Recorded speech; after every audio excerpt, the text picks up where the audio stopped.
Bismillahirrahmanirrahim. Assalamualaikum warahmatullahi wabarakatuh. Perkenalkan, nama saya Nisa Maulida Sifa dari SGD 12 Praktikan Modul Reproduksi Angkatan 2018. Di sini saya akan menjelaskan tentang organ genitalia eksterna, ovarium, dan vagina. Nah, yang pertama saya akan menjelaskan tentang organ genitalia eksterna terlebih dahulu. Nah, organ genitalia eksterna dia itu terdiri dari vulva, klitoris, dan uretra. Nah, yang pertama tentang vulva terlebih dahulu. Nah, untuk vulva yaitu ada mons pubis. Nah, untuk mons pubis dia itu terletak di sebelah anterior dari simbesis, di mana mons pubis ini dia itu terbentuk dari jaringan subkutis. Nah, mons pubis ini juga ada rambutnya. Selanjutnya ada labium mayor.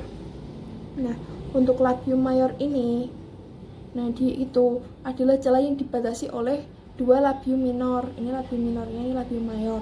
Nah, untuk labium mayor dia itu memiliki dua fasies. Nah, untuk yang fasies pertama, fasies eksterna dia itu berambut, berbektek, dan mengandung kelenjar sebasea. Sedangkan di fasies interna dia itu tidak berambut dan licin. Selanjutnya, jika labium mayor ke depan, nanti dia akan bertemu sebagai commissura labium anterior, dan jika ke belakang nanti bertemu sebagai commissura labium posterior. Nah, di commissura labium posterior ini terdapat fossa navicularis. Selanjutnya, untuk labium minor. Nah, untuk labium minor ini dia itu adalah celah yang atau lipatan kulit yang terdapat di antara labium majus. Nah, labium minor ini terbentang dari klitoris sampai ke orifisium vagina. Nah, nanti jika ke atas di caudal itu sebagai frenulum klitoris, nanti kalau ke anterior labium minor ini melewati klitoris, dia ini nanti akan sebagai praepitium clitoridis. Selanjutnya ada vestibulum vagina. Nah, untuk vestibulum vagina dia itu ruang yang ada di antara labia minor.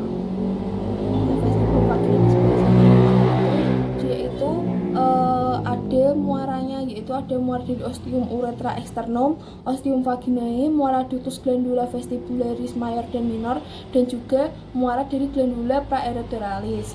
Selanjutnya ada bulbus vestibula. Nah, untuk bulbus vestibula ini dia itu homolog dari bulbus uretra pada laki-laki. Nah, untuk bulbus vestibula itu kalau pada wanita dia itu sepasang, tapi kalau pada laki-laki hanya satu. Selanjutnya ada glandula vestibularis minor, tapi yang disini terlihat hanya mayor. Nah, untuk yang minor dia itu adalah homolog dari glandula uretralis liter pada laki-laki. Nah, kalau glandula vestibularis mayor di sebelah sini dia itu ada homolog dari glandula bulbouretralis pada laki-laki. Nah, selanjutnya ada klitoris. Nah, untuk klitoris ini dia itu adalah homolog dari penis laki-laki. Nah, dia itu terdiri atas jaringan erektil. Nah, untuk klitoris ini dia itu kecil dan tidak dilewati oleh uretra. Nah, untuk klitoris ini dia itu tersembunyi di dua labium minor. Ditutupi oleh dua labium minor. Nah, selanjutnya ada uretra. Nah, uretra ini dia itu bentuknya lurus, selanjutnya mudah diregangkan dan terbentang dari cervix vesica. Nah, selanjutnya saya akan lanjut ke ovarium.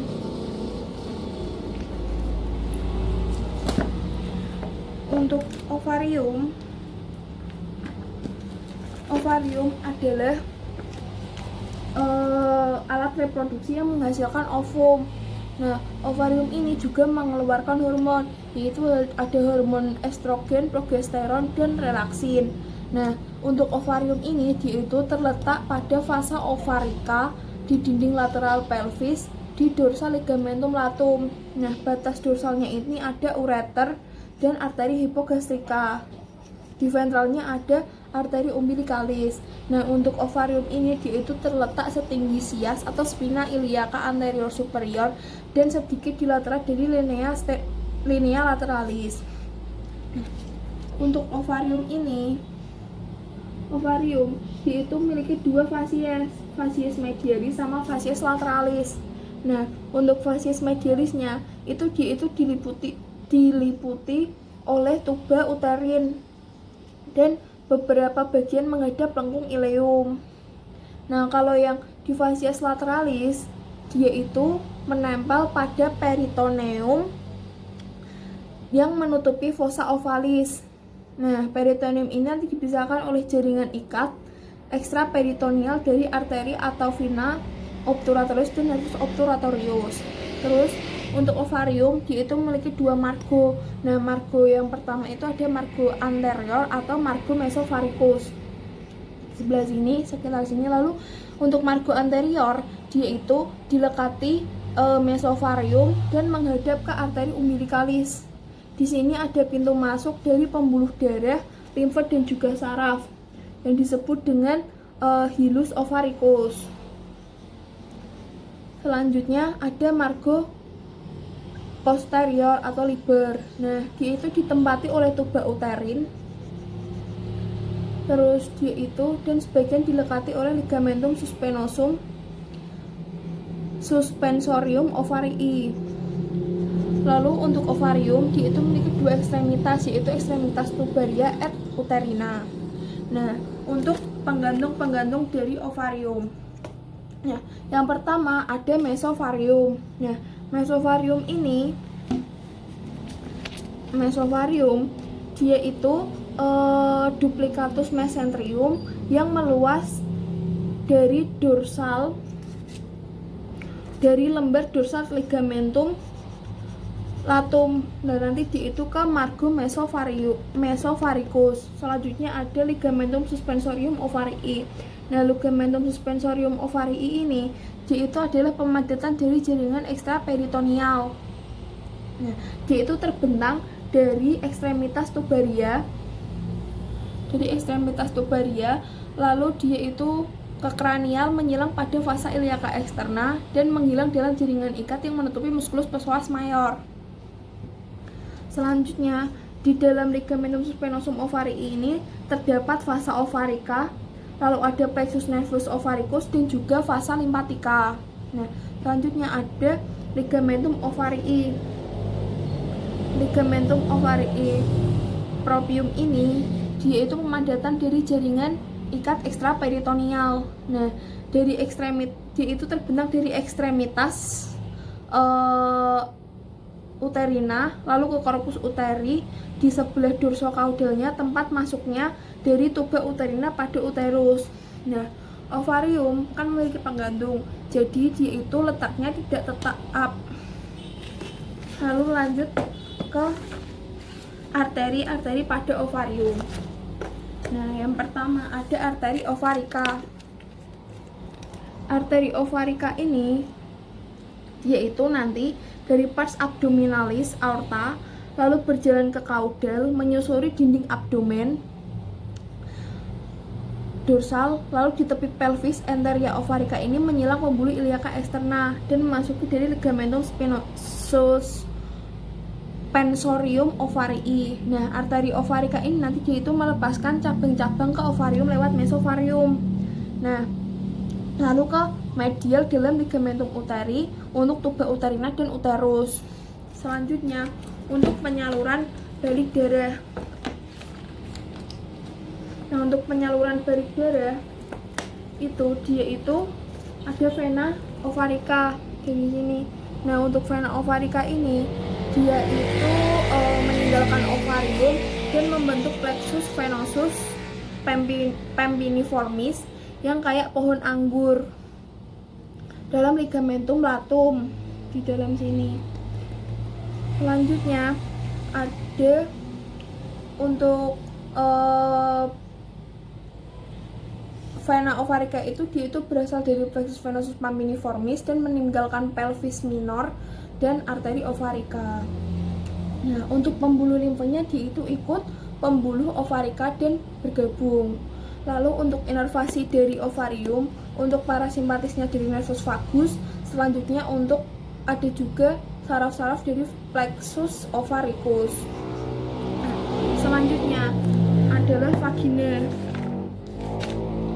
Nah, vagina dia itu adalah suatu tabung fibromuskular Nah, dia itu sebagai alat kopulasi, di mana vagina ini dia itu kayak suatu saluran untuk darah menstruasinya itu keluar, dan juga sebagai jalan lahir dalam proses persalinan. Nah, untuk vagina ini dia itu ke arah kranial akan berhubungan dengan kanalis cervicis melalui ostium uteri, dan ke arah kaudal nanti dia berhubungan dengan vestibulum vagina melalui ostium vagina yang ditutupi secara tidak sempurna oleh lipatan mukosa yang disebut dengan himen. Nah, untuk penggantung dari vagina sendiri, ini ada yang lateral cervix, itu ada jaringan ikat padat atau efektif ligamen. Selanjutnya untuk fornix, vagina ada cervix uteri, dan juga inferiornya ada musculus lavator, ani, dan membran dari perinealis. Untuk vaskularisasinya ada arteri uterina, lalu ada arteri vaginalis, lalu ada arteri bulbi vestibuli. Selanjutnya untuk vena-venanya di vagina itu ada plexus venosus vaginalis. Terus untuk aliran limfanya, untuk yang kranial dia itu nanti mengikuti arteri uterina, lalu untuk yang tengah dia itu mengikuti arteri vaginalis, lalu untuk yang kaudal dia juga mengikuti arteri vaginalis. Nah, selanjutnya untuk himen. Nah, himen ini dia itu kayak suatu jaringan mukosa yang berada di sekitar ostium vagina. Nah, strukturnya itu hampir sama dari vagina. Nah, untuk ini macam-macam himennya. Untuk yang pertama ini adalah yang normal.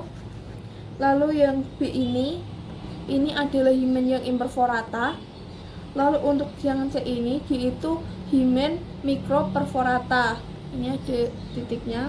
Lalu kalau yang untuk yang D ini himen cibriformis, itu kayak saringan. Selanjutnya ada himen septata atau himennya itu bersekat. Nah, di himen imperforata ini dia itu nanti ada kelainan yaitu hematokolpos, yaitu adalah penimbunan darah menstruasi pada vagina. Kalau hematometra dia itu penimbunan darah menstruasi pada uterus. Kalau hematosalping dia itu penimbunan darah menstruasi pada tuba uterina. Sekian penjelasan tentang organ genitalia eksterna, ovarium, dan juga vagina dari saya. Apabila ada kesalahan, mohon maaf. Wassalamualaikum warahmatullahi wabarakatuh.